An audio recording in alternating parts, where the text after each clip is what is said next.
जिन शासनोन्नती करा पूजा उपाध्यायकाम श्री सिद्धांत सुपाठका मुनिवरा रत्नत्रय रागका पंचेते परमेष्टि प्रणम प्रतिदिनम कुर्वन्तु मंगलम श्रीमन्त्रं सुरेन्द्र मुकुट प्रद्योतरान प्रभां भास्वत्पादन केन्द्र प्रवचना बोधिन्दवस्थायिना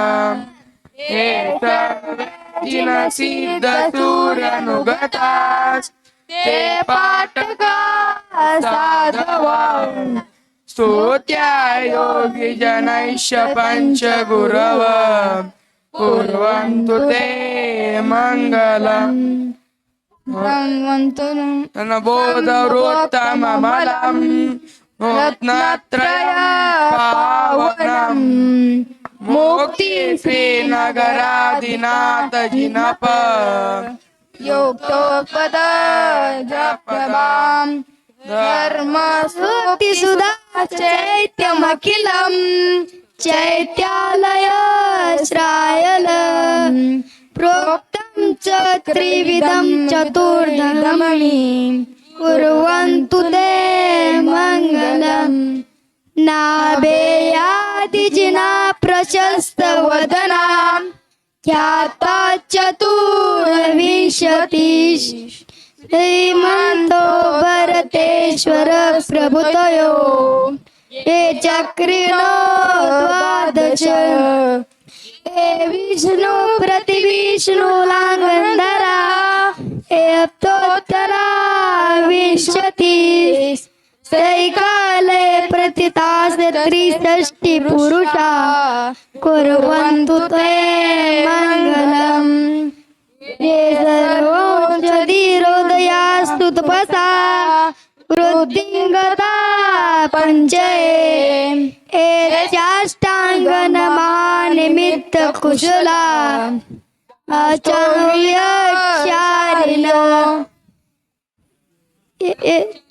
अनदरास्त्रयो बलिनो ये बुद्धिरोधीश्वरा ते सफलार्जिता मुनिवरा रवन्तु ने मंगलम्।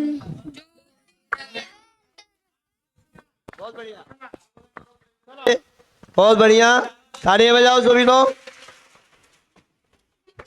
बहुत बढ़िया।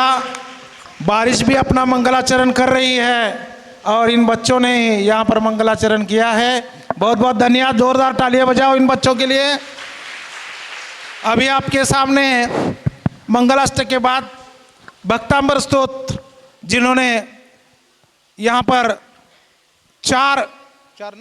प्रथम चार जो कड़वे हैं वो यहाँ पर मुथोद्गत किए हैं, तो गोरे को मैं यहाँ पर आमंत्रित करता हूँ कि वो मंगलाचरण के रूप में यहाँ पर भक्तांबर पठन करें।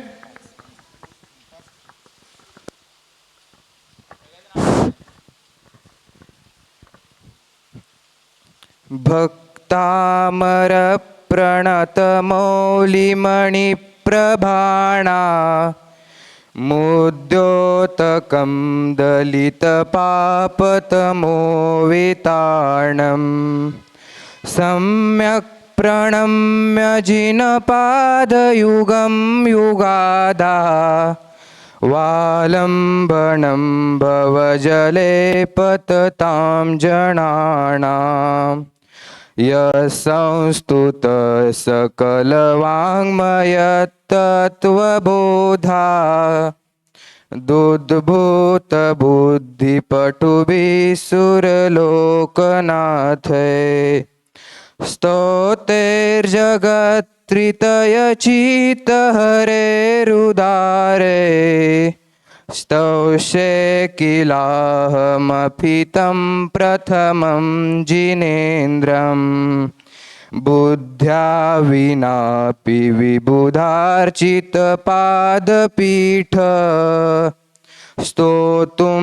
समुद्यतमतिर्विगतत्रपोऽहम् वालं विहाय जलसंस्थितमिन्दुबिम्ब मन्यः क इच्छति जनः सहसा ग्रहीतुं वक्तुं गुणान् गुणसमुद्रशशाङ्ककान्तान् कस्ते क्षमः सुरगुरुप्रतिमोऽपि बुद्ध्या कल्पान्तकालपवनोद्धतनक्रचक्रम् को वातरीतुमलमम्बुनिधिम्बुजाभ्यां सोऽहं तथापि तव भक्तिवशान्मुनीश कर्तुस्तवं विगतशक्तिरपि प्रवृत्ता प्रीत्यात्मवीर्यमविचार्य मृगेन्द्रं नाभेति किं निजशिशो परिपालनार्थम्।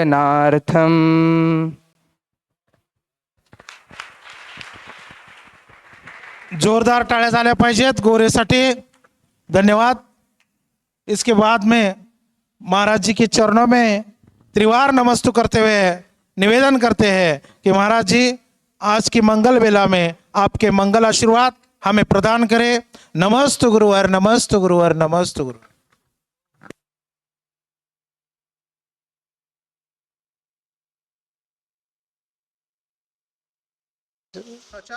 चालू है।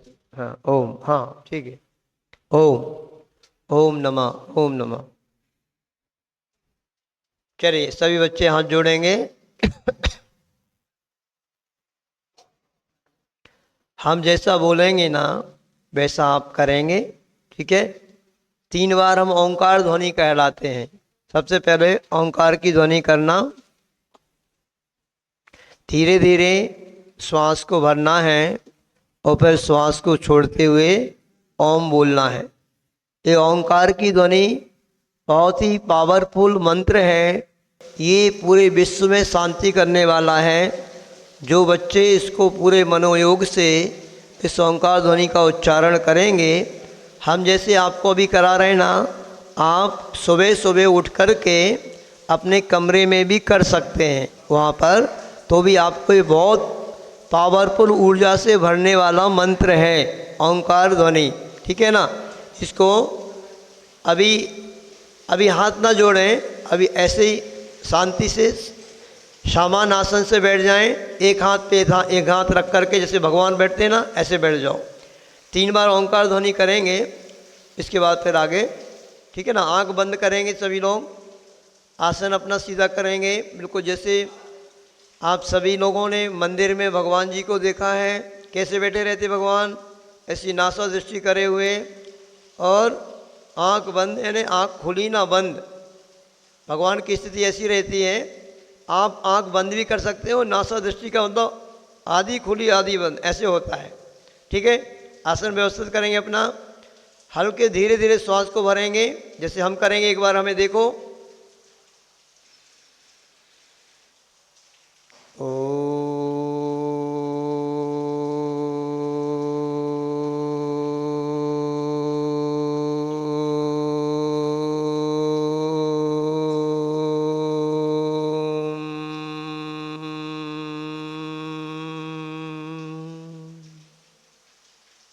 आपने देख लिया हमने कैसे किया है। अब आप हमारे साथ ही करेंगे, धीरे धीरे श्वास भरेंगे और एक बात को ध्यान देंगे, जो हम ओ बोलेंगे ना, ओ समझ में आ रहा कि नहीं। ओ में हमारा मुख खुला रहेगा और जब माँ बोलेंगे ना तो मुख बंद हो जाएगा, फिर नासिका से उसकी ध्वनि निकलती है। एक बार और देखेंगे हमें, फिर आप करना।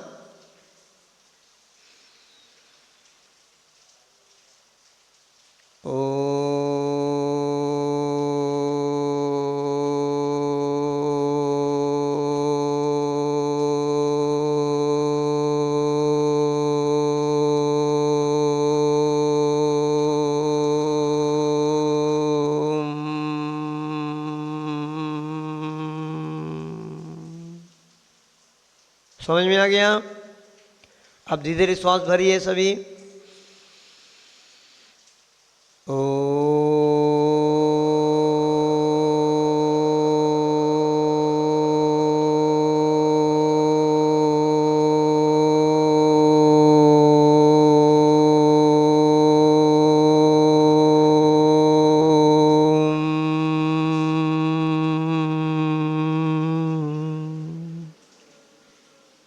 रिलैक्स, थोड़ा बिल्कुल विश्राम करेंगे, फिर धीरे से श्वास को भरेंगे, बिल्कुल धीरे धीरे श्वास को भरेंगे और फिर एक बार ओंकार ध्वनि करेंगे।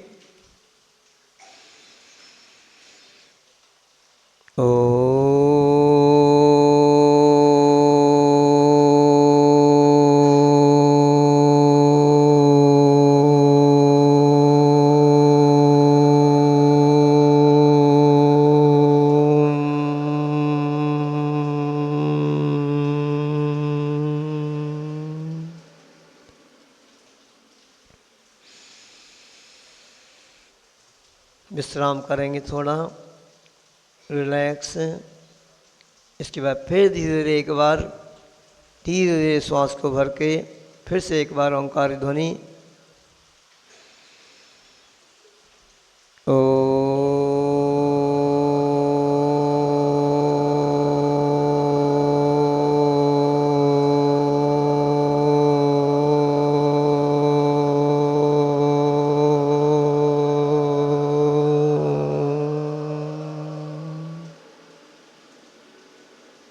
रिलैक्स।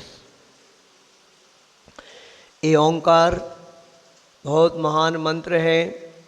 विश्व के सभी दर्शन इसको महामंत्र मानते हैं और इस ओंकार ध्वनि को करने से पूरे विश्व में शांति का वातावरण बना करता है। कहते हैं हमारे शरीर में जितने भी 72,000 नाड़ियाँ होती हैं और बहुत सारे रोम छिद्र होते हैं, जैसी इस ओंकार का हम नाद करते हैं ना, हमारी सारी की सारी 72,000 नाड़ियाँ एक्टिव हो जाती हैं, पॉजिटिव ऊर्जा से भर जाती हैं और हमारे सारे रोम छिद्र खुल जाते हैं, जो हमारे लिए स्वस्थता की निशानी होती है। कोई महान साधक यदि इस ओंकार ध्वनि का ध्यान करते हैं ना, तो साक्षात उनको केवल ज्ञान प्राप्त हो जाता है। ऐसी शक्ति इस ओंकार ध्वनि में। तो सभी बच्चे धीरे धीरे आपको बताएंगे इस ओंकार ध्वनि का। आप थोड़ा सा अभ्यास करेंगे और जैसे आप सुबह की मनोहर बेला में उठते हो ना, तो इसको ओंकार ध्वनि को 3 बार 5 बार 9 बार अवश्य किया करें। आपका पूरा का पूरा शरीर पॉजिटिव ऊर्जा से भरेगा। करेंगे ना सभी बच्चे, है ना? अभी और धीरे धीरे आपको हम बताएंगे कैसे क्या करना है इसको, ठीक है? अब सभी बच्चे हाथ जोड़ेंगे और जैसा हम बोलेंगे उसको आप रिवीजन करेंगे। ओम नमः सिद्धेभ्यः,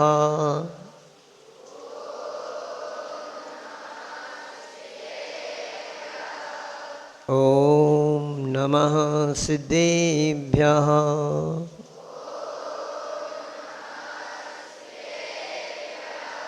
ओम नमः सिद्धेभ्यः,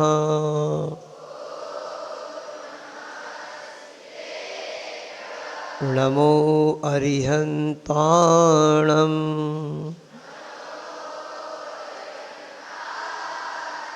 नमो सिद्धाणम्, नमो आयर्याणम्,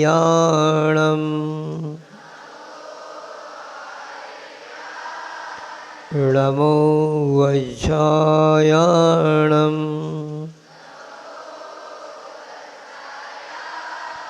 नमो लोये सव्यसाहुणम्,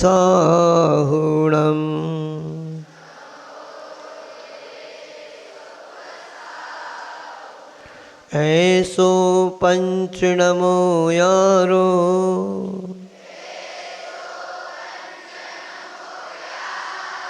शौर्य पावपणासनो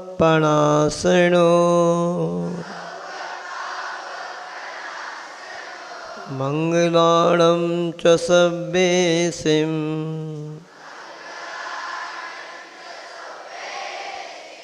परमं होयि मंगलम् परमं हवै मंगलम् परमं हवै मंगलम्।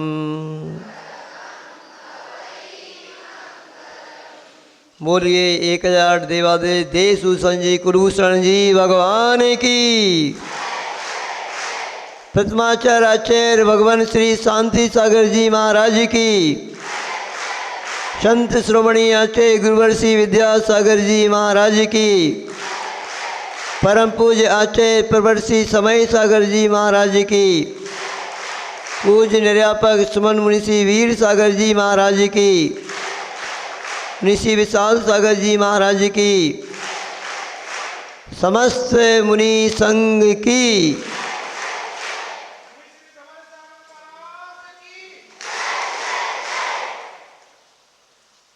सभी ध्यान से सुनेंगे जो भी हम बोलेंगे। इसके बाद यहाँ पर क्वेश्चन आंसर भी होंगे और आपको बख्शीश भी मिलेगा।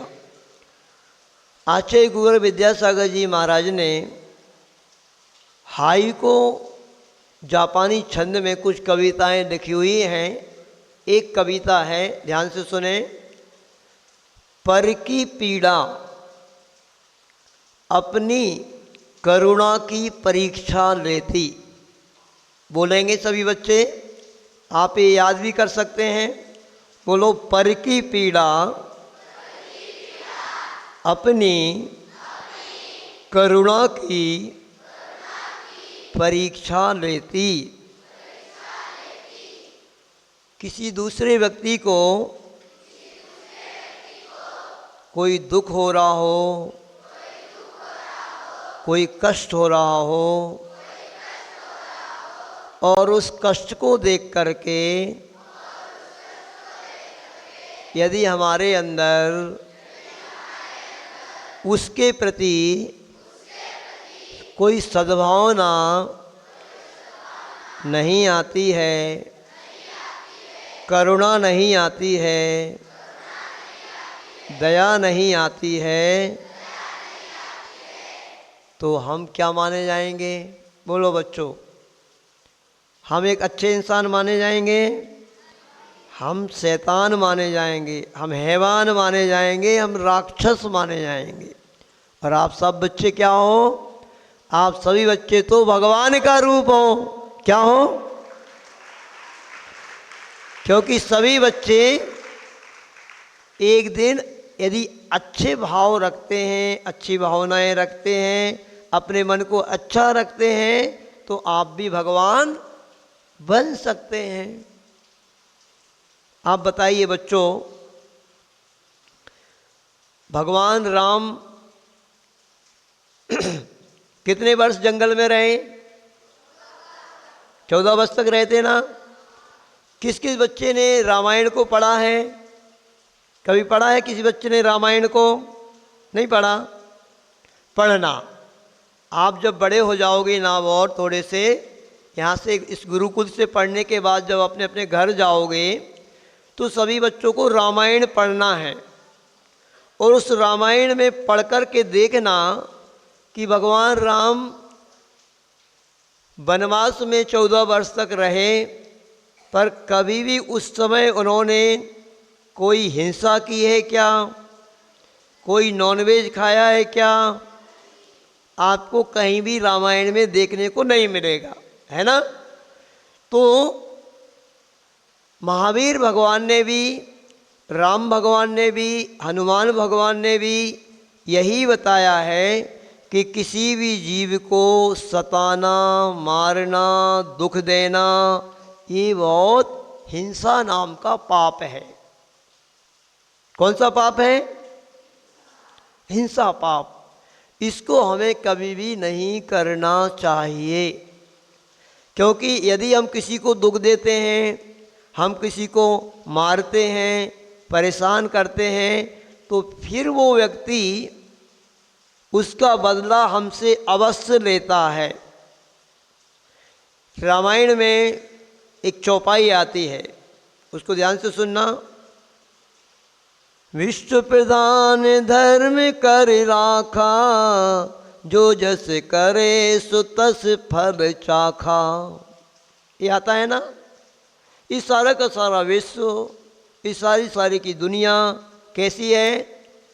जो जैसा करता है उसका फल उसको वही प्राप्त होता है। ये बात आपको मालूम है सब बच्चों को कि नहीं? बच्चा मालूम है? यदि हम किसी का अच्छा करेंगे तो सामने वाला व्यक्ति भी हमारा अच्छा करेगा, और यदि हम किसी का बुरा करेंगे तो उसको बुरा ही वो भी करेगा हमारे साथ। अब रामायण में, आप रामायण की एक बात बताना चाहता हूँ आपको।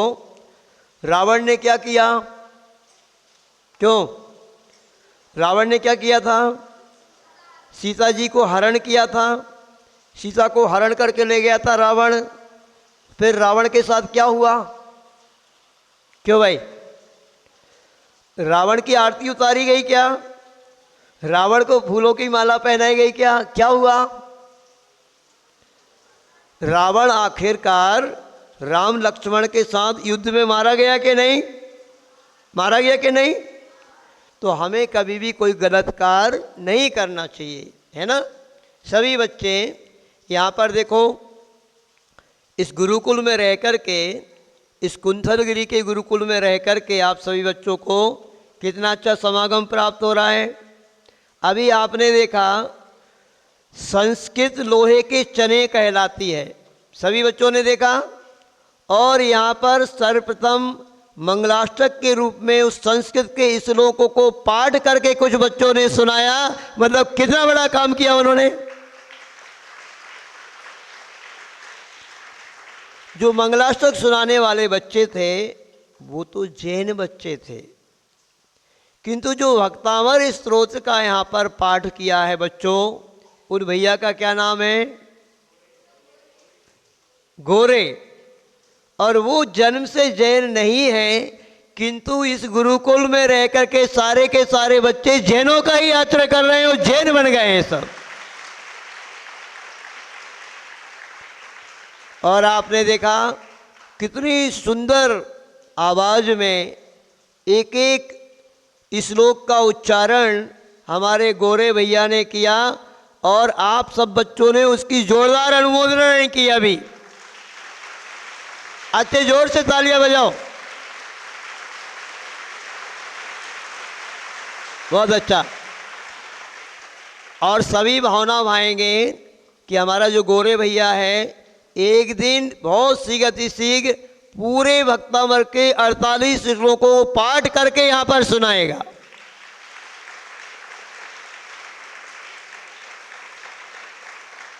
और फिर सभी बच्चे भी जो भी भक्तामर सीख रहे हैं, परम पूज्य मुनीसी विशाल सागर जी महाराज इस भक्तामर की प्रेरणा आपको दी है, और नमित सागर जी महाराज आपको सिखा रहे हैं, है ना।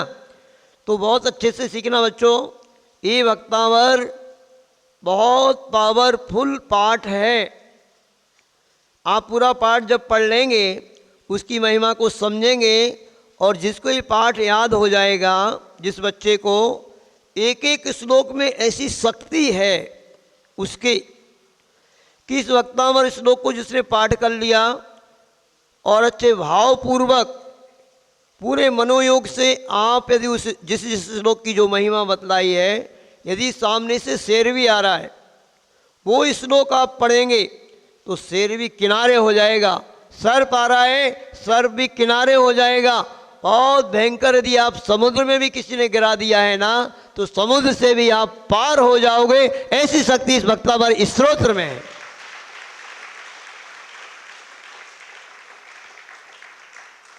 तो बहुत अच्छे संस्कार आप सभी बच्चों को, जो यहाँ पर परम पूज्य निर्यापक श्रवण मुंशी वीर सागर जी महाराज संघ सहित विराजमान हैं, उन्हीं राजों के माध्यम से आपको अच्छे अच्छे संस्कार प्राप्त हो रहे हैं कि नहीं? कैसा लग रहा है बच्चों? अच्छा लग रहा है? हम लोग यहीं पे रहना है कि नहीं? रहना है। कब तक? हमेशा यहीं रहें कुंदलगिरी में? आप सब बच्चे ऐसे ही पढ़ते रहोगे अच्छे से? बहुत अच्छा। अब देखो एक बहुत अच्छा प्रसंग हम आपको आज ऐसा ही सुना रहे हैं, क्योंकि सारे बच्चे मन बनाएंगे, क्योंकि जो 10th क्लास के बच्चे हैं, 9th क्लास के बच्चे हैं, 10th वाले तो इस साल पढ़ के ही आप चले जाओगे, अब अगले यहाँ से जाओगे ना आप। तो देखो सभी बच्चों को मात्र यहाँ पर यहाँ तक ही सीमित नहीं रहना। जो आपको अच्छे संस्कार मिल रहे हैं ना बेटा, इन संस्कारों को पूरे अपने जीवन में उतारना है ना, और अपने माइंड में सेट करना, तो आपका जीवन वास्तव में भगवत स्वरूप को प्राप्त हो जाएगा। एक महान इंसान, एक महान मानव का रूप आप धारण कर लेंगे। कैसे धारण करेंगे? कैसे हम महान बनते हैं? कैसे हमारे पास वैभव आता है? कैसे हम बड़े आदमी बनते हैं?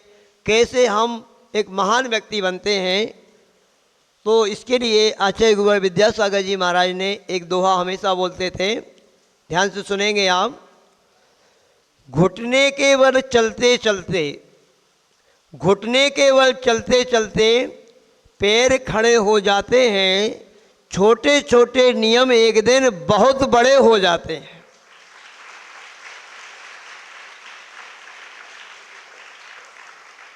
आप सभी बच्चों को यहाँ पर महाराज जी के माध्यम से जो संस्कार प्राप्त हो रहे हैं, और जैसे हम आज आपको यहाँ पर कुछ सुना रहे हैं, ऐसे ही एक जंगल में अब घटना प्रारंभ हो रही है, जिस घटना के बीच में से कुछ क्वेश्चन भी पूछे जाएंगे आपसे, तो आप ध्यान से सुनेंगे सभी लोग। एक जंगल में ऐसे ही मुनि महाराज विराजमान हैं, और एक व्यक्ति अपने कंधे पर एक जाल रखे हुए है। जाल समझ रहे ना? मछली पकड़ने का जाल है वो व्यक्ति का काम ही है नदी में, तालाब में जाना और अपने जाल को फैलाना, और उसमें जो मछलियां आ जाएं उनको लेकर के आके बेचना और अपनी आजीविका करना, ये उसका काम था। अब वो मुनि महाराज के पास आया। मुनि महाराज कुछ उपदेश दे रहे थे, ऐसे ही कि देखो कभी भी किसी व्यक्ति को किसी को मारना नहीं चाहिए, सताना नहीं चाहिए, दुख नहीं देना चाहिए। हम किसी को दुख देते हैं, मारते हैं, सताते हैं, तो वह व्यक्ति दुखी होता है, और दुखी होकर के मरता है तो हमसे ज़रूर बदला लेता है। अच्छा, सही सही बताना बच्चों, यदि आपको सुई गड़ाई जाती है तो आपको कष्ट होता है कि नहीं? होता है कि नहीं? डॉक्टर इंजेक्शन लगाता है तो आपको अच्छा लगता है? किस किस बच्चे को इंजेक्शन लगवा दें आज? क्यों? इंजेक्शन लगाने में किसको आनंद आता है? नहीं आता ना, डर लगता है ना, दुख भी होता है। तो ऐसे ही दुख होता है। हम जब किसी, चाहे वो बकरा हो, मुर्गा हो, मछली हो, हम उसको काटते हैं, उसको मारते हैं, उसके टुकड़े टुकड़े करते हैं, आप सोचो विचार करो तो उसको कष्ट होता होगा कि नहीं? होता है कि नहीं? क्यों भाई, कष्ट होता होगा उसको? नहीं। तो ऐसे ही हमें कभी भी ये गलत काम नहीं करना चाहिए, हमें हिंसा नहीं करना चाहिए, कभी भी किसी को दुख नहीं देना चाहिए। ऐसे महाराज जी का उपदेश चल रहा था। तो उस उपदेश को सुनकर के वो जो मछुआरा था, जो रोज मछलियां पकड़ा करता था, उसको भी बहुत ऐसे, उसका मन बहुत द्रवित हो गया, मतलब उसका गीला हो गया कि देखो हम तो कितना गलत काम करते हैं। नहीं, महाराज जी बता रहे हैं कि ऐसे पाप कभी नहीं करना चाहिए, हिंसा तो ये बहुत बड़ा पाप है। इस हिंसा पाप को जो भी करेगा उसको इसका फल भोगना ही पड़ेगा। तो मछुआरा भी महाराज जी के पास जाता है। पहले तो दूर खड़ा था, फिर पास में आया और हाथ जोड़ के प्रणाम करके कहता है, हे महात्मा जी, मैं तो रोज ही हिंसा करता हूँ, मेरा तो ये काम ही है। तो महाराज जी ने कहा, नहीं देखो भाई, तुम्हें भी हिंसा तो छोड़ना चाहिए। क्या महाराज जी कैसे छोड़ूं, मेरा तो व्यापार ही यही है। जब महाराज जी से काफ़ी चर्चा हुई और महाराज जी ने भी उसको देखा, क्योंकि वो महाराज जी महान ज्ञान के धारी थे। इन महाराज जियों के पास बहुत बड़ा ज्ञान रहता है। आज इतना ज्ञान हमारे पास नहीं है, किंतु जब सतयुग होता है ना, चतुर्थ काल होता है, तो जितने बच्चे बैठे हो ना हम आप सबका भविष्य बता सकते थे। ऐसा ज्ञान होता है हमारे पास, अवधि ज्ञान। उस ज्ञान से महाराज जी ने उसका सारा का सारा आगे का जीवन जान लिया कि ये बहुत निकट भव्य है और इसकी आयु भी अब बहुत कम बची है। ऐसे महाराज जी ने जान लिया। तो महाराज जी ने अपने ज्ञान से जब जान लिया तो उस व्यक्ति से कहा, भाई तुम भी कुछ नियम ले लो। उसने कहा, महाराज हिंसा तो मैं नहीं छोड़ सकता हूँ। तो फिर महाराज जी ने कहा, अच्छा एक काम करो, तुम एक नियम ले लो, वो नियम सिर्फ आज का ही रहेगा, एक दिन का ही नियम ले लो। क्या नियम लेना महाराज जी? ये नियम रहेगा कि आज जब तुम नदी में मछलियां पकड़ने के लिए जाओगे, सुन रहे हो बच्चों के नहीं, अच्छे से ध्यान से सुनना, अपने मन को इधर उधर नहीं ले जाना कहीं भी। तो तुम्हारे जाल में जो भी पहली मछली आ जाए उस मछली को तुम छोड़ देना। उसने कहा, ये तो बहुत सरल नियम है, इतना नियम तो हम ले ही सकते हैं। और उसने कहा, जी महाराज ये नियम हम लेते हैं। और उसने नियम ले लिया कि जाल में पहली जो मछली आएगी हम उसको छोड़ देंगे। और ये नियम लेकर के वो चला जाता है। महाराज जी ने उसको निकट भव्य समझ करके, धर्मात्मा व्यक्ति समझ करके, देखो इसने अच्छा नियम लिया है, उसको ये नमोकार मंत्र भी सिखा दिया। जो नमोकार मंत्र आप बच्चों को आता है ना सबको, इसकी महिमा आपने पिछले सैटरडे को हमने बतलाई थी ना आपको, कि एक व्यक्ति से याद है आपको कि नहीं है, किस ग्वाले ने मत नमो अरिहंताणम ये मंत्र बोलना प्रारंभ कर दिया था। उसका फल क्या प्राप्त हुआ था उसको याद है कि नहीं? कि आगे पाठ पीछे सपाट। हमने उस सैटरडे को क्या सुनाया था याद है बच्चों को? स्टोरी याद है कि नहीं? याद है ना?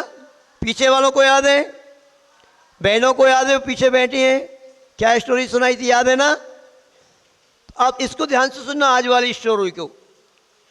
अब वो महाराज जी ने नमोकार मंत्र भी सुना दिया उसको, है ना? और उसने अब आज तो हम हिंसा नहीं करेंगे ऐसा नियम में ले लिया। यानी हिंसा क्या, पहली मछली को छोड़ देंगे, बस इतना नियम लिया। और इतना नियम लेकर के वो तालाब में पहुंचता है। तो देखो, जब भी हम कोई नियम लेते हैं, कोई भी व्यक्ति हो, उसकी परीक्षा अवश्य होती है। जैसे ही वो पहुंचा तालाब में, उसने जाल को डाला और इतनी बड़ी मछली उसके जाल में फंस गई आज, कि आज दिन तक नहीं आई थी ऐसी कोई मछली। बहुत बड़ी मछली आई। उसने कहा, भाई आज तो बहुत बड़ी मछली आई है, किंतु महाराज जी से नियम लिया है संत महात्मा से, पहली मछली को तो अपन को पकड़ना नहीं है। उसने उस मछली की पहचान करने के लिए अपने मतलब जो पहने हुआ था कपड़ा, उसमें से एक चिंदी को निकाला, उसके गले में बांध दिया और बांध करके उसको छोड़ दिया। अब वो बहुत दूर जाकर के जाल डालता है, पर किस्मत से वही मछली फिर से आ गई। ऐसे करके उसने बहुत दूर दूर जाकर के 5 बार जाल डाला। शाम होने को है, किंतु मात्र वही मछली आ रही बार बार। क्या हो रहा है बच्चों? क्या हो रहा? नियम की परीक्षा हो रही। पर रघुकुल रीति सदा चली आई, प्राण जाए पर वचन न जाई। एक कहावत चलती है उधर उत्तर भारत में कि जो जैसे रामचंद्र जी ने अपने पिताजी के वचन को पूरा किया। उन्होंने कहा कि आपको अब राज्य नहीं करना है, तो वो वन में चले गए और पिता की बात को मान लिया। ऐसे ही उसने भी, हमने महात्मा जी को नियम दिया है, उनसे प्रॉमिस किया है, तो अब इस मछली को तो हम नहीं पकड़ेंगे। बच्चों सीधे बैठना, अच्छे से देखो, अगर सीधे नहीं बैठोगे ना आपको तो बात अच्छे से समझ में नहीं आएगी। और वो खाली हाथ घर चला गया। जैसे घर गया तो पत्नी ने देखा ये तो कुछ भी लेकर के नहीं आए, तो अब हम क्या करेंगे। उसने कहा आज कुछ लेके नहीं आए आप। उसने कहा देखो ऐसा ऐसा, और पूरी घटना बता दी उसने। पत्नी को बहुत गुस्सा आया कि जाओ आप भी उन महात्मा जी के पास ही चले जाओ, आप जाओ, आप कुछ लेकर के नहीं आए तो हम क्या बनाएं, क्योंकि वो मछलियाँ बेचता था बाजार में और फिर लेकर के राशन जाता था तो भोजन बनता था, इतना गरीब था। तो अब पत्नी को गुस्सा आ गया और पत्नी ने दरवाजे बंद कर दिए कि जाओ आप भी महात्मा जी के पास ही चले जाओ। अब जब गुस्से में पत्नी ने दरवाजे बंद कर लिए तो वो वहीं पर बाहर एक कोई लकड़ी, बहुत बड़ा वृक्ष, ऐसा बहुत बड़ा वृक्ष, सूखा हुआ वृक्ष पड़ा हुआ था उसके घर के सामने, थका हुआ था बेचारा, उसी पे सो गया। किंतु महात्मा जी ने जैसे बताया था कि सोते समय नमोकार मंत्र पढ़ना और जाग कर के भी नमोकार मंत्र पढ़ना। कितने बच्चे पढ़ते हैं सोते समय नमोकार मंत्र? कोई भी बच्चा झूठ नहीं बोलेगा। देखो अगर आप पढ़ते हो ना तो ईमानदारी से बताना, दोनों हाथ अपने ऊपर खड़े करो, ऐसे दोनों हाथ करके बताओ कौन कौन पढ़ता है सोते समय नमोकार मंत्र? कितने बार पढ़ते हो? 9 बार पढ़ते हो ना? 9 बार ही पढ़ना पड़ता है इसको। अब जो बच्चे नहीं पढ़ते हैं इस घटना को सुनकर के आप मन बना लेना कि आप भी 9 बार नमोकार मंत्र पढ़ करके ही सोना। फिर देखो आपके साथ क्या होता है। अगर कोई अनिष्ट भी हो गया ना तो आपको उससे क्या उसका फल मिलेगा। देखो वो मछुआरा 9 बार नमोकार मंत्र पढ़ करके सोया, महात्मा जी को याद करके सोया और सोते ही नींद लग गई, क्योंकि थका हुआ था तो नींद लग गई। अब वो लकड़े में दरार थी और उसके दरार के अंदर एक सर्प घुसा हुआ था और वो तो सो रहा था। इतने में वो सर्प निकला और हो सकता है वो व्यक्ति उसी सर्प के ऊपर ही सो गया हो, वो नीचे ही था।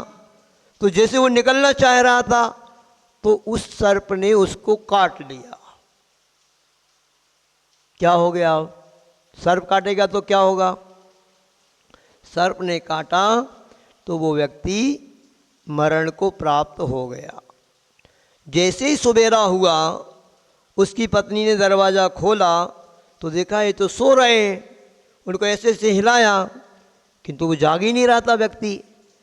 इतने में उसको ऐसे वो सर्प, वो लकड़े में घुस गया होगा वहीं, उसको ऐसे हिलाया तो वो सर्प निकल करके भाग गया।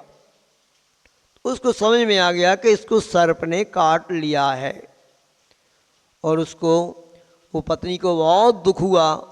और जब उसको जलाए जाने लगा तो वो पत्नी ने कहा अब तो मैंने बहुत गलत काम किया, महात्मा जी ने इनको इतना अच्छा नियम दिया था, उस नियम का इन्होंने पालन किया है।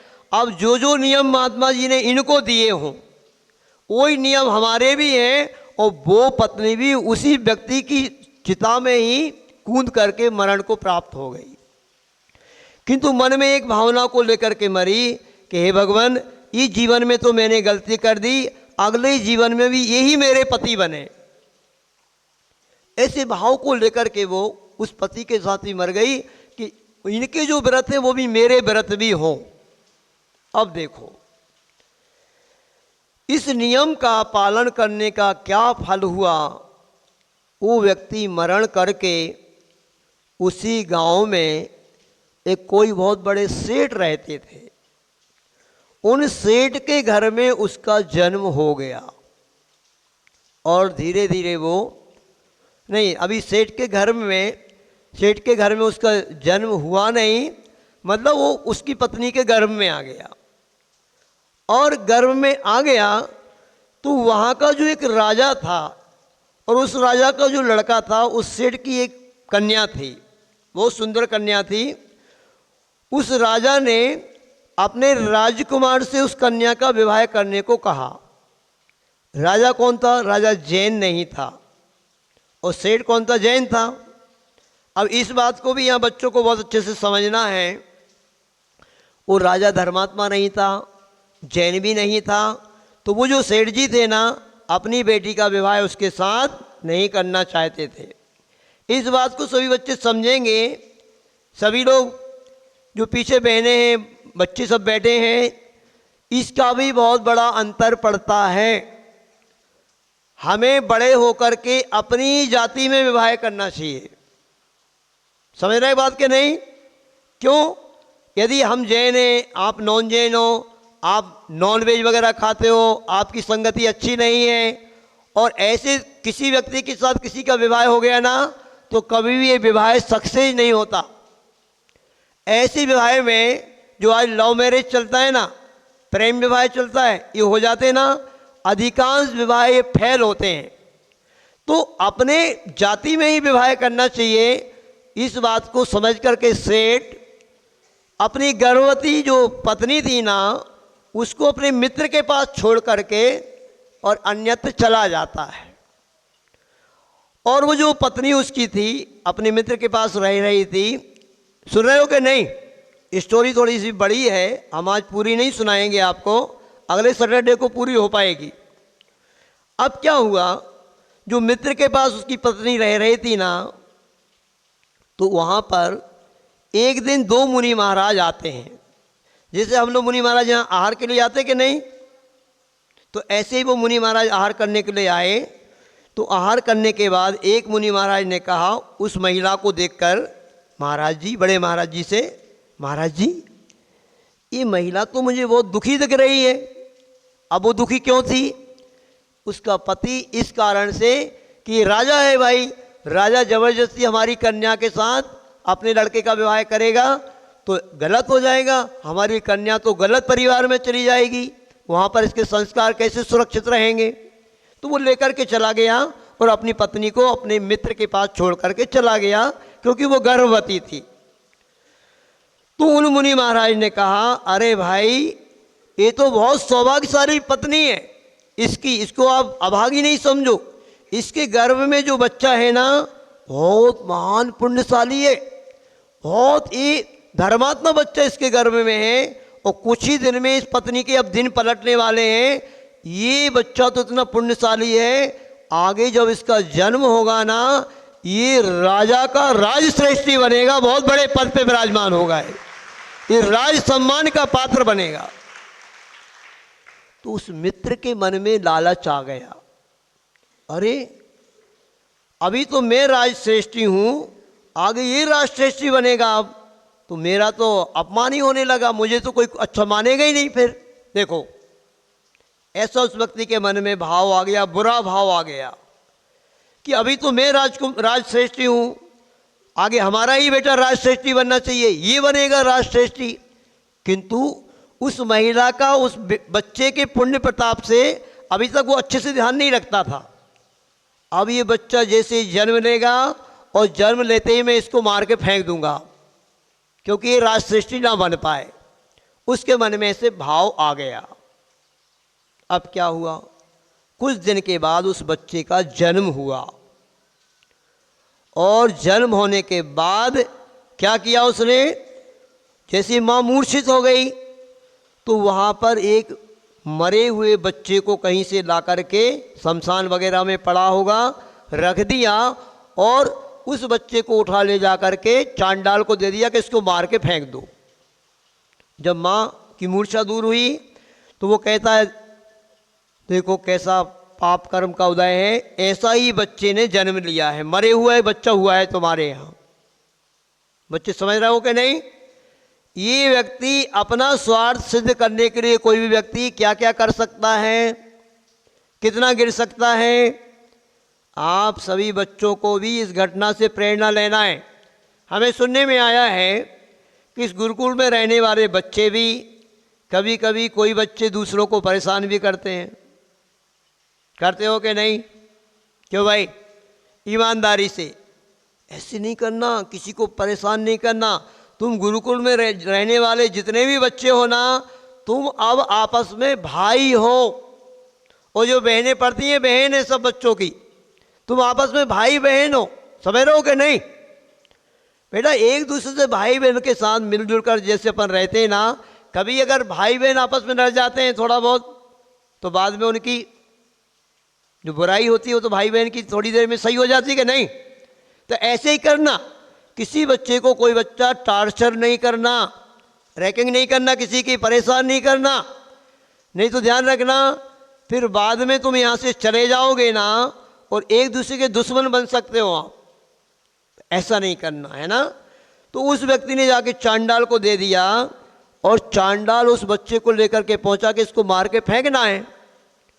उस बच्चे को रूप को देखा, उसकी सुंदरता को देखा, उसको ऐसे लगा कितना सुंदर बालक है, इसको कैसे मारूं मैं? क्योंकि ये पंक्ति भी याद आती है मुझे इस अवसर पर कि जाको राखे साइयां मार सके ना कोई, बाल ना बाका कर सके जो जग बैरी होए।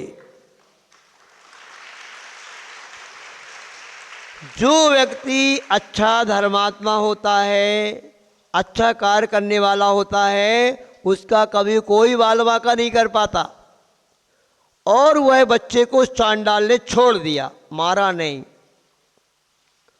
अब जब मारा नहीं तो और कोई एक व्यक्ति जब जाता है वहाँ, जिस व्यक्ति के एक सेठ कोई जाता है दूसरा, जिस सेठ के पास कोई संतान नहीं थी, वो उसको लेके आ जाता है और लेकर के आकर उसका पालन पोषण किया। अब देखो इस स्टोरी को हम शॉर्ट में बताते हैं आपको, ठीक है? पूरी स्टोरी आज ही कर देते हैं। और थोड़ा समय कितना हो रहा है? 9:20 हो गया, आपका समय भी हो रहा है। अच्छा बेटा, आज ही स्टोरी पूरी कर दें कि बाद में पूरी स्टोरी सुनाएं? आज ही कर दें? कर दें, क्योंकि सब बच्चों को ऐसे लग रहा होगा कि महाराज जी फिर अब उसने जो नियम लिया है, मछली को 5 बार छोड़ा है, तो उसका फल उसको क्या प्राप्त हुआ? आपने कहा भी था कि कोई नियम का पालन करते तो क्या फल मिलता है, तो बता देते। चलो अब देखना, उस समय वो बच गया। ऐसे ही वह जो व्यक्ति रहता है, यानी वो जो बालक है, उस बालक ने मछली को कितने बार छोड़ा था? 5 बार। तो उस व्यक्ति के जीवन में ऐसे 5 मौके आते हैं कि उसको मारा जाना था, किंतु 5 ही मौकों पर उसके लिए उसका नियम सुरक्षा कवच बन गया और उस बालक का मरण होने से बचाव हो गया और आगे जाकर के वो बहुत बड़ा राजश्रेष्ठी बना।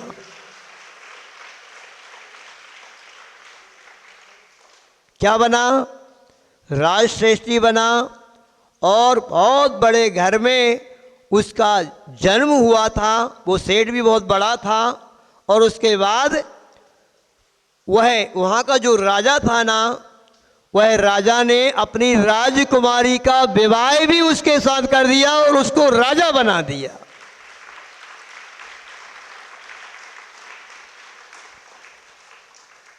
जो जैन बच्चे हैं, या हम आप सभी बच्चों को भी एक पुस्तक देंगे, उस पुस्तक में से आप पूरी स्टोरी पढ़ सकते हो ये कि कैसे कैसे वो 5 बार बचा। पर अपन को समझना क्या है?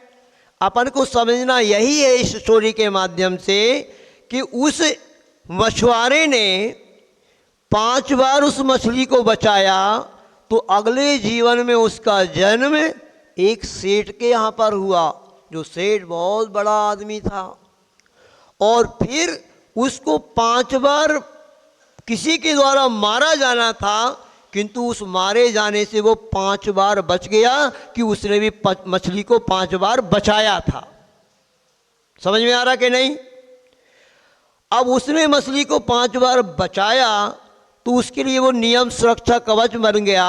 किंतु जो व्यक्ति कितनी मछलियों को रोज मार के खाते हैं, मुर्गों को खा जाते हैं, बकरों को खा जाते हैं, नॉनवेज खाते हैं, उनको सता सता करके मारा जाता है, वो क्या करेंगे? वो जीव जब तड़प तड़प करके मरते हैं ना, तो बद्दुआ दे करके मरते हैं, और वो ये मन में भाव लेकर के जाते हैं कि हम भी इसको छोड़ेंगे नहीं। और जानते हो वो मछली क्या बनी? एक बार तो वो मतलब वो मछली जो थी ना, मछली जाकर के उस मनुष्य पर्याय को प्राप्त हुए महिला बनी। तो एक बार तो उस व्यक्ति को, उस बच्चे को, उस मतलब जो मछली का जीव था ना, उसी ने बचाया उसको, नहीं तो मरने वाला था वो। तो ऐसे हम किसी के साथ उपकार करते हैं, किसी का भला करते हैं, किसी का अच्छा करते हैं, तो वो भी हमारा भला करता है ना। समझ में आ रही बात के नहीं? देखो, इन स्टोरी के माध्यम से बेटा, इन प्रसंगों के माध्यम से अपन को कुछ शिक्षा लेना है। अपन को क्या शिक्षा लेना? आप क्या शिक्षा लेंगे सभी बच्चे? इस गुरुकुल से जाने के बाद सभी बच्चे अपना मन बनाएंगे, हम कभी किसी जीव को मारेंगे नहीं, हम कभी नॉनवेज वगैरह का सेवन नहीं करेंगे। नहीं करेंगे बच्चों? बताओ बताओ, आप नहीं करोगे, है ना? अच्छे बच्चे बनना है कि नहीं, है ना? हमने पहले ही दिन जब आपको उपदेश दिया था ना, और महाराज जी ने भी बहुत अच्छी अच्छी बातें आपको बताई हैं कि आपको एक अच्छे इंसान बनना है ना? तो ये बुरी आदतों से दूर रहना है, और इस गुरुकुल में जो भी आपको संस्कार प्राप्त हो रहे हैं, अच्छी अच्छी बातें आपको मिल रही हैं, उन बातों को अपने हृदयंगम करते हुए, अपने दिमाग में भरते हुए अपने जीवन को अच्छा बनाना है और एक अच्छे इंसान बनना है। समझ में आ रहा कि नहीं? तो हम सभी बच्चों से यही कहेंगे, इस स्टोरी को सुन करके और इसको अपने जीवन में उतारना कि हम कभी किसी का गलत नहीं करेंगे, कभी किसी जीव को नहीं मारेंगे, हम अहिंसा का पालन करेंगे। किस चीज़ का पालन करेंगे? अहिंसा का पालन करेंगे। मतलब किसी जीव को मारेंगे नहीं, सताएंगे नहीं, तड़पाएंगे नहीं, और हम किसी का अच्छा कर सकते हैं तो अच्छा करेंगे, बुरा किसी का नहीं करेंगे। ठीक है ना बच्चों? समझ में आ रहा कि नहीं? करोगे, अच्छा ही करोगे, बुरा तो नहीं करोगे किसी का, है ना? ठीक है, इतना ही रखते हैं, क्योंकि आपका समय हो रहा है, हमारा भी समय हो रहा है, और 5 मिनट में टीचर जी हम इनसे कुछ प्रश्न पूछते हैं। पिछली वाली भी स्टोरी हमने सुनाई थी और आज भी सुनाई है, इसमें से कुछ प्रश्न पूछेंगे। किस बच्चे ने कितना ध्यान से सुना है, और आपकी छुट्टी हो जाएगी। बड़े आचार्य गुरुवार विद्यासागर जी महाराज की, पूज्य निर्यापक्ष मुंशी वीर सागर जी महाराज की, परम पूज्य एक फाट श्री धवल सागर मुनि महाराज की। अब देखो, आज पहला क्वेश्चन है, पिछली बार जो हमने आपको स्टोरी सुनाई थी, उस स्टोरी में जो हमने एक व्यक्ति की स्टोरी सुनाई थी जिसने महाराज जी की वैयावृत्ति की थी, वह व्यक्ति अगले जीवन में क्या बनता है और उसका क्या नाम रखा जाता है। अब देखते हैं, अब आपकी बात समझ में आ जाएगी, कितनी स्टोरी आपको याद है। वो व्यक्ति अगले जीवन में क्या बना और उसका नाम क्या रखेगा, बताओ बेटा। माइक ले लो, माइक ले लो, माइक दे दो उनको।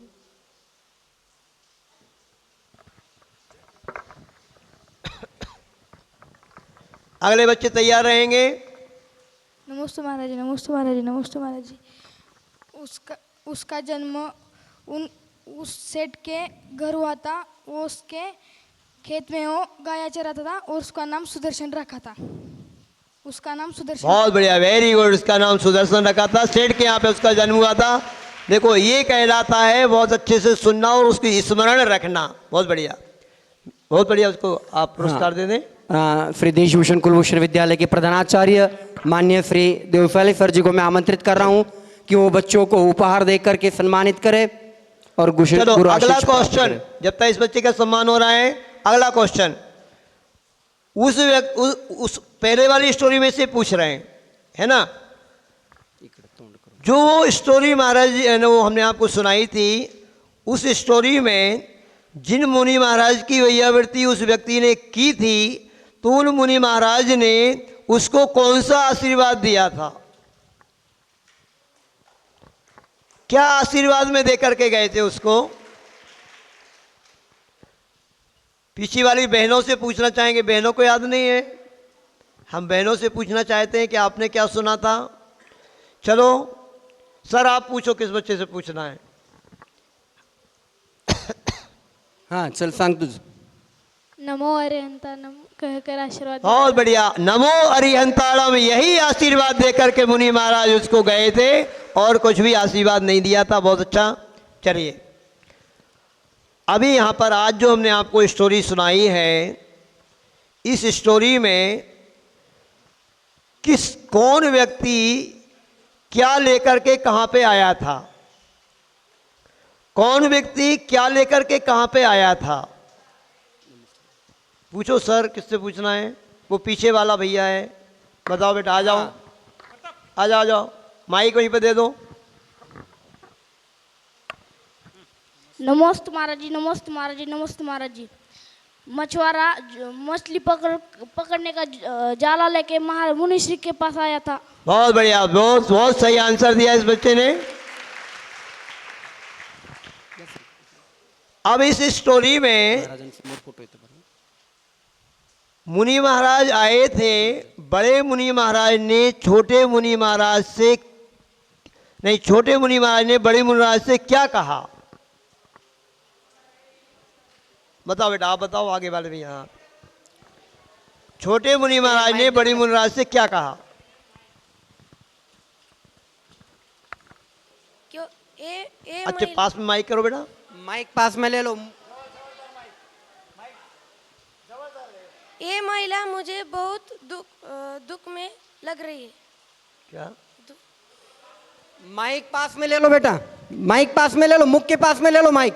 ये महिला मुझे बहुत दुख में लग रही है। हाँ बहुत बढ़िया, वेरी गुड। हे बड़े मुनिराज, ये महिला मुझे बहुत कष्ट में दिख रही, दुख में दिख रही है, ऐसा उन्होंने कहा था। बहुत बढ़िया, सही बताया इस बच्चे ने। देखो ये आप लोगों की परीक्षा है, किस बच्चे ने कितनी जागृति पूर्वक स्टोरी को सुना है, समझा है, क्या है ना? ये उसी का ही ये परीक्षा के रूप में आपसे पूछा जा रहा है। और आप जितना अच्छा बताएंगे, जितना अच्छे से सुनेंगे, उतना अच्छा इस चैंपियन के रूप में आज पुरस्कार और अच्छे पुरस्कार मिलेंगे आगे। मुनि महाराज ने छोटे मुनि महाराज को क्या कहा? जब उन्होंने ये कहा ना कि देखो ये महिला मुझे कितनी दुखी दिख रही है, तो फिर बड़े मुनि महाराज ने क्या उत्तर दिया उन मुनि महाराज को? हाँ खड़े हो जाओ बेटा, आगे आ जाओ, आगे आ जाओ। देखो महाराज आपसे प्रश्न पूछ रहे हैं ना, तो सबसे पहले आपको आंसर देते समय क्या करना? पहले महाराज जी को दोनों हाथ जोड़ करके नमोस्तु बोलना। नमस्ते महाराज जी, नमस्ते हाँ महाराज है ना, जी। फिर अपना आंसर देना। नमस्ते महाराज जी। बेटा अच्छे से माइक पकड़ो, अच्छे से बोलो। बड़े महाराज जी ने छोटे महाराज जी से कहा, ये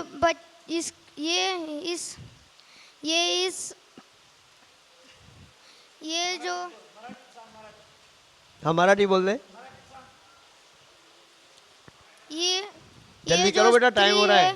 ये जो स्त्री है उसके कोख में जो बच्चा है वो बड़ा ही प्रभावशाली बड़ा महाराज महात्मा बनेगा। हाँ बहुत बढ़िया, सही है, बहुत अच्छे। आ जाओ, ऊपर आ जाओ। कि ये बच्चा तो बहुत महान पुण्यशाली है, बहुत बड़ा प्राप्त कर लो। आदमी बनेगा, राजश्रेष्ठी बनेगा। बहुत अच्छा। एक अंतिम क्वेश्चन, इस घटना से आपको क्या शिक्षा मिलती है? आज जो स्टोरी सुनाई है, इस घटना से आपको क्या प्रेरणा मिलती है, क्या शिक्षा मिलती है? हाँ। ये आपको बताना है। डोई फोड़े। अगर कोई बहनें बताती हैं तो बहनों से पूछो भाई। जो हाँ बहनों में किसको आ रहा है क्या? बेटा इस घटना से लड़कियों क्या में किसी को शिक्षा? आ रहा है? बताओ बेटा। नमस्ते महाराज जी, नमस्ते महाराज जी, नमस्ते महाराज जी। हमें नॉन वेज कभी खाना नहीं चाहिए, किसी जीव को सताना नहीं चाहिए। बहुत बढ़िया, बहुत अच्छा, बहुत अच्छे। आ जाओ बेटा।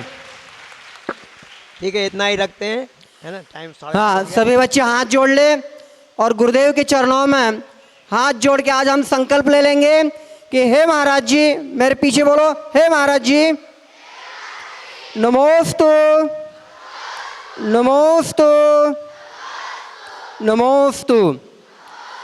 गुरुदेव, आज से हम रात्रि सोते समय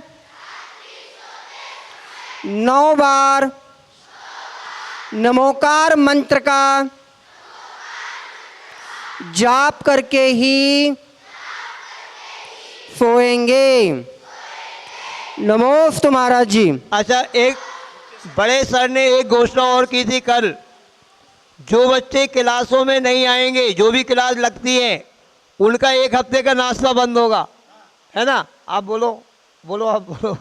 हाँ, धोती दुपट्टा वाले जो छात्र हैं, अपने 40 छात्र हैं, सुबह की कक्षा में कई छात्र आते नहीं, मेरे हाँ शाम की भी कक्षा में मेरे पास